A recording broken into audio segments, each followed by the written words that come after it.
అండి, అందరూ ఎలా ఉన్నారు? ఇవాళ మనం ఒక ఆంధ్ర స్పెషల్ రెసిపీ అల్లం మామిడికాయ ఆవకాయ ఎలా పెట్టాలో చూద్దాము.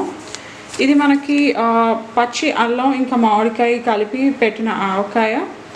టేస్ట్ అనేది చాలా యూనిక్గా ఉంటుంది. మీకు మామూలు అల్లం పచ్చడి అలా నచ్చిన వాళ్ళకైతే చాలా బాగుంటుంది. ఇది అన్నంలోకే కాకుండా మనకి ఇడ్లీ దోశల్లో కూడా చాలా బాగుంటుంది. అండ్ మనకి ఇది ఏడాది పాటు నిల్వ కూడా ఉంటుంది. సో ఈ రెసిపీ ఎలా చేసుకోవాలి, దీనికి ఇంగ్రీడియంట్స్ ఏంటి అనేది చూసేద్దాము. నేను ఇంగ్రీడియంట్స్ లిస్ట్ పక్కా కొలతలతో కూడా కింద డిస్క్రిప్షన్ బాక్స్లో పెడతాను. నేను ముందుగా దీనికి ఒక చిన్న సైజ్ మామిడికాయ తీసుకున్నానండి. అండ్ అప్రాక్సిమేట్గా ఒక 4 ఇంచ్ అల్లం ముక్క తీసుకున్నాను. నేను అల్లం తొక్క తీసేసుకున్నాను. ఇది నేను తురిమేసుకుంటాను. మామిడికాయ కూడా తొక్క తీసేసి చిన్న చిన్న ముక్కల కింద నేను చాపర్లో వేసి చాప్ చేసేసుకుంటాను. నేను మామిడికాయ ఈ రకంగా చిన్న చిన్న ముక్కల కింద చాప్ చేసేసుకున్నానండి.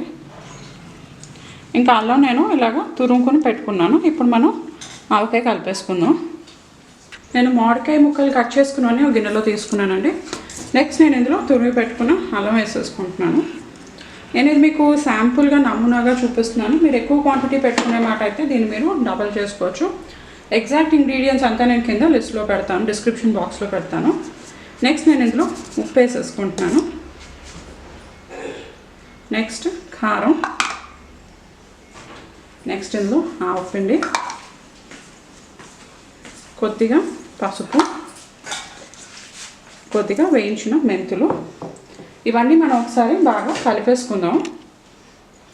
నేను ఇందులో ఉప్పు కారం ఇంకా ఆవపిండి బాగా కలిపేసుకున్నాను. నెక్స్ట్ నేను ఇందులో నువ్వుల నూనె వేసేసుకుంటున్నానండి.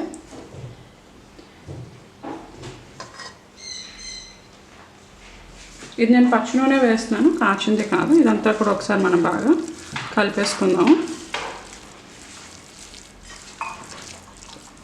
నేను ఇదంతా కలిపిన తర్వాత ఒక రోజు పక్కన పెట్టేస్తాను. ఊట వచ్చిన దాన్ని బట్టి అవసరమైతే నేను మళ్ళీ నూనె కలుపుకుంటాను.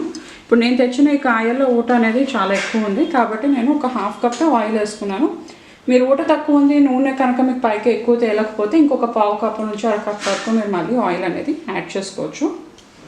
నేను నూనె వేసిన తర్వాత ఇదంతా బాగా కలిపేసుకున్నానండి. చూసారా, ఆల్రెడీ మనకి నూనె కనిపిస్తుంది. సో మీరు ఒక రోజు పక్కన పెట్టి ఊట వచ్చిన తర్వాత నాకు తెలిసి మీకు ఒక 1/2 కప్ ఎక్స్ట్రా వేసుకుంటే సరిపోతుంది. ఊట తక్కువ ఉంటే, మీరు ఊట బాగున్న కాయలు తీసుకుంటే మటుకు ఈ రకంగా సరిపోతుంది. నేను ఎగ్జాక్ట్గా ఎంత తీసుకున్నాను ఇంగ్రీడియంట్స్ అన్నది నేను కింద మీకు డిస్క్రిప్షన్ బాక్స్లో పెడతాను. నేను ఇది ఒక రోజు ఉంచి రేపు ఒకసారి మళ్ళీ ఉప్పు కారం చూసుకున్న తర్వాత సీసాలోకి తీసేసుకుంటాను.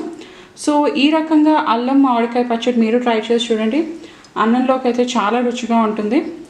ఇది ట్రై చేసినట్టయితే నాకు ఒక కామెంట్ పెట్టండి. ఏమైనా డౌట్స్ ఉన్నా నాకు కామెంట్ పెడితే నేను మీకు రెస్పాండ్ చేస్తాను.